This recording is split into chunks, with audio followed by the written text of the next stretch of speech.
Welcome back to the Daily Mastermind. George Wright III. I hope you're having a great week. We're going to be going into the weekend here, and most of you entrepreneurs, if you're like myself, are grinding all weekend long. So I want to be able to give you some thoughts on how to create a little bit of balance here. I want to talk to you today about maybe some habits or life hacks you can use to create better lifestyle while you're working and creating your future.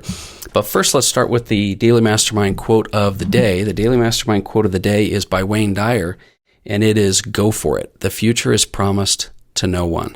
I think that just goes to really reiterate the fact that the future isn't written yet. You can do whatever you want. You can create the life you want. It's not too late to do that. So let's talk today just shortly about some habits to create a better lifestyle. What I want you to do is I want you to focus on creating a better quality of life rather than waiting until you hit your goals and getting what you want out of life. A lot of us have heard that old saying, live today like most won't, so tomorrow you can live like most can't. But I tell you what, you can't live in the future.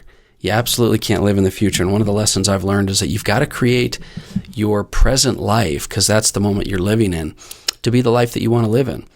So I have 7 habits or 7 things I just kind of wrote down that I feel like can really help you create a better quality of life. And they're in no particular order, but I'll just kind of buzz through them to give you a few thoughts going into the weekend so that you can start to create more of a life for yourself. Number 1, I love the idea that Gary Vee talks about with hacking people.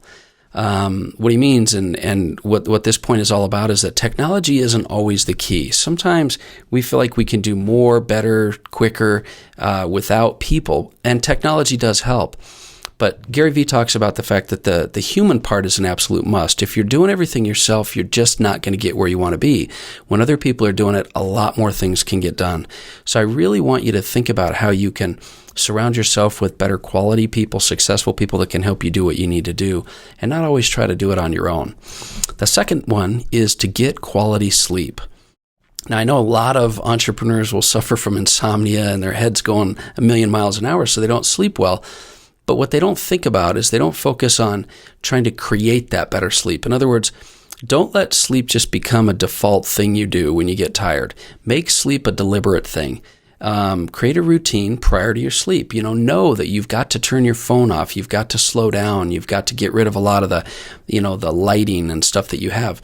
Create and guide yourself into your sleep, and then create a good sleep environment and conditions. Now, science has proven that the colder the temperature, the better you'll sleep.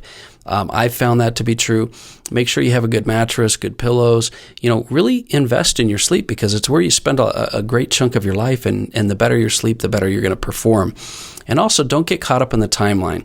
I tell you, there's so many times people think that, they stress because they haven't had enough time to get sleep, or they got to get up early. Your body will adapt. You don't need to worry about whether or not you get enough sleep. Just do the work, focus on the priorities that you have, and focus on having quality of sleep. Like anything else, it's not about quantity as much as quality sometimes. The third thing I wanted to talk to you about is I've found that when you deliberately create memories, your quality of life goes up. Nothing increases that quality like creating a memory. So schedule and plan out not just activities and events, but memories. And what I mean by that is work to create emotions with events and things that you do. When you tie an emotion to a thought, it's embedded in your mind. That's why both positive and really negative traumatic experiences are so embedded and so easy for you to recall. That's why these negative emotions get going. When you tie an emotion to an actual event or a thought, you're going to create a better memory. And then, maybe create for yourself a book of these memories, because you can use that in your daily routine. If you find yourself needing motivation or inspiration or happiness or pulling yourself out of a funk, this book of memories will help you to do that, because it brings back all that emotion, and your emotions tied to your physical body as well, and that helps you to be able to do the things you need to do. So create memories. The fourth one that I had was you've got to just find a way to start a meditation practice. Now, I don't want you to overcomplicate this, because I'm not trying to get too detailed into the specific methods, because they all work in my opinion. Now, there is a difference between mindfulness practices, meditation, visualization, and things like that. But find what works for you. The whole goal here is just to slow down those 50 to 100,000 thoughts a day that you're having, so that you can create more of a center and peace instead of being pulled in every direction no matter where you go. That's my thought for you, is learn to create some type of meditation practice. It might be to download that free meditation app, Calm, or there's so many of them out there. That's just one that I use, or Headspace. But if you start a meditation practice, and here's another example of the Daily Mastermind mobile app, because I have inside the Daily Mastermind mobile app free meditations. Now, I'll use that when I want just a 10-minute or 20-minute non-guided meditation, because I put in there sounds of nature and, the ocean and campfire and rain, storms, things like that. They're all free inside the Daily Mastermind mobile app, these meditations. So use those if you need to just get a distraction, or use a guided one if you need a guided one, or use an unguided one if you just want to clear your mind. But start some type of meditation practice. It definitely will increase your quality of life. The fifth one is time blocking. Learn this technique of time blocking, because so many times we toggle between tasks and we're going through our priorities, and you don't block out time for most important activities. And so your quality of life is always chasing things or feeling like you're not getting things done. I was talking with a partner of mine the other day about how you can get so many things done but still feel like there's so much more to do. That's why they can't relax when they have had a very productive day but still have a lot to do. Time blocking allows you to focus on one thing for an extended period of time, and usually a 90-minute period of time is the best, because you get the most synergy after you get into a topic. I don't know if you've noticed this or experienced this, but usually you don't come up with your best ideas in the first 20, 30, 40, 50, 60 minutes.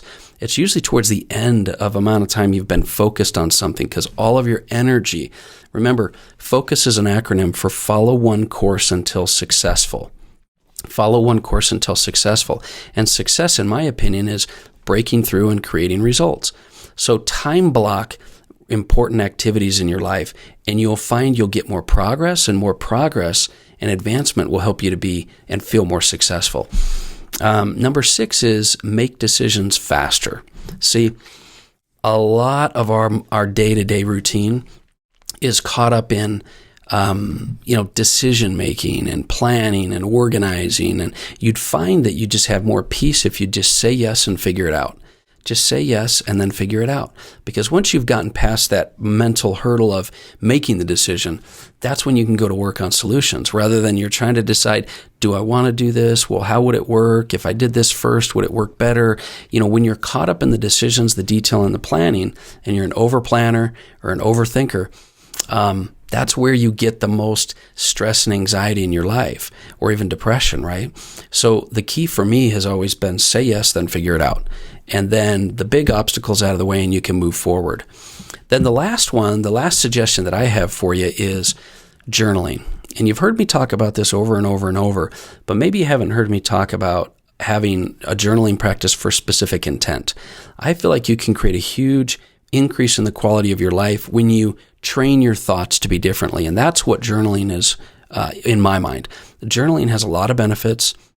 We can go through those, and you talk about being able to get your thoughts out on paper so that you can release a lot of those thoughts. We talk about you can practice gratitude in your journaling by writing down things you're grateful for. But ultimately, you're training your brain for positivity and success. Your journaling, I don't believe, should just be random stuff. I would journal out thoughts you've got to get on paper. I would journal out in the evening, for example, for myself. I always write down 3 things I'm grateful for. I write down any successes of the day, and I write down any memories.